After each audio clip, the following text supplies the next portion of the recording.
Hello and greetings to all of God's people in central Pennsylvania and Bethlehem. I'm sorry I can't be with you in person for this momentous convention, but I'm grateful to your bishops for inviting me to speak to you via video. For a couple more weeks, I'm the Bishop of Northwestern Pennsylvania, so I can tell you with confidence that your discernment about reunion is strengthening our ability to participate in the mission of God in our commonwealth.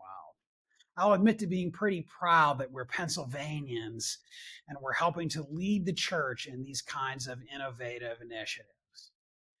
When I was elected presiding bishop back in June, I told the convention this coming decade would be a critical time for the Episcopal Church, not because the church is dying or we've lost our belief in the salvation of God in Christ, but because the world around us is changing and God is calling us ever more deeply into the unknown.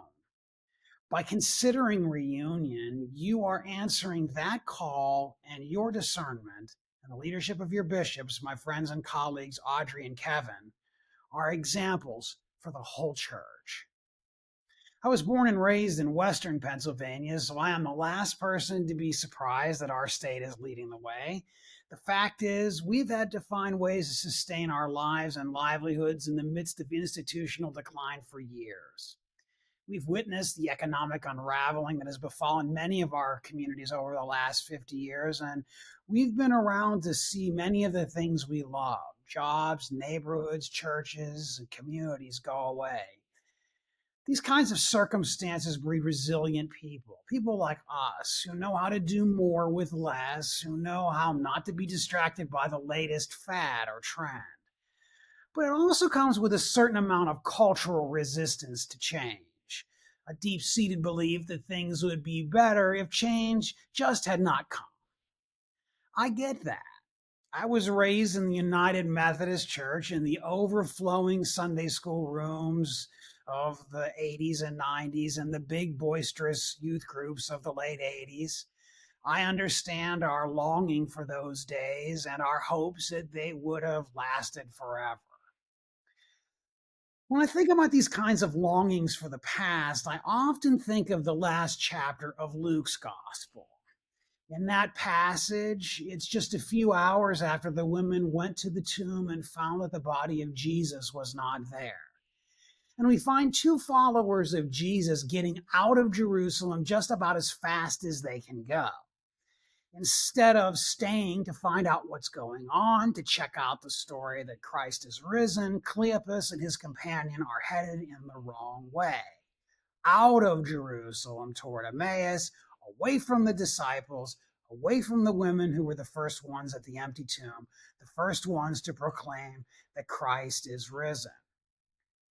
Now, it's easy to mock them for going the wrong way, and so you think about all the ways that we Episcopalians often do the same thing.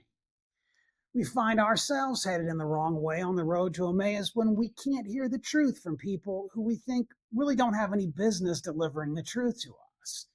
When we can't imagine reorganizing our lives or restructuring our churches to make room at the center for the good news. Like Cleopas and his companion, we're tempted to take off in the other direction toward the comfort of our institutional structures, our endowments, and the way we've always done it. Thankfully, God does not give up on them or on us. In Luke 24, Jesus comes to walk with Cleopas and his companion, but they do not know it is him. They start telling him their sad story, and they really do start to sound like Episcopalians. We had hoped that Jesus would be the one to come and redeem Israel, they say. We had hoped. We had hoped our children would find faith in the church the way that we found it when we were young. We had hoped for full Sunday schools and the church camps and the young families that would visit our church and stay. We had hoped that we would fill all of our pews on Christmas Eve and the confirmation classes and the new member potlucks. We had hoped. But Jesus, by opening the scriptures and breaking the bread, opens the eyes of Cleopas and his companion. And here's the thing. They didn't even know their eyes were closed until they were opened. Here this weekend, you gather in State College, You are bearing witness to the fact that we too can open our eyes and follow the risen Christ into a future we did not expect and would not have believed.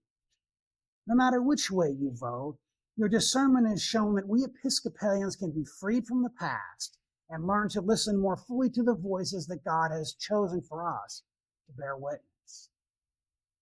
As I prepare to become presiding bishop on November 1st, I take inspiration from you and the other dioceses across the church that are faithfully breathing fresh air and new light and life into our church. As you discern how to remake your structure for the sake of the gospel, I'm getting ready to do my part, discerning how we can reorient our church-wide structures and resources to ensure the Episcopal Church's strong and effective witness into the future. We will learn from you and rely on you as you continue your journey into the unknown. General Convention this past summer met in Louisville, just a few blocks away from where the 20th century mystic Thomas Merton had a great epiphany. I will leave you today with a quote from Merton's book, Conjectures of a Guilty Bystander, that I have found helpful in these times. In a time of drastic change, one can be too preoccupied with what is ending or too obsessed with what seems to be beginning, Merton wrote. In either case, one loses touch with the present and its obscure but dynamic possibilities. What really matters is openness, readiness, attention, courage to face risk. You do not need to know precisely what is happening or exactly where it is all going. What you need is to recognize possibilities and challenges offered by the present moment and to embrace them with courage, faith, and hope. In such an event, courage is the authentic form taken by love. Thank you for your courage, friends. I am grateful to you for your perseverance and faithfulness over these last several years of discernment. And I am praying for you as you discern and vote tomorrow. God bless you.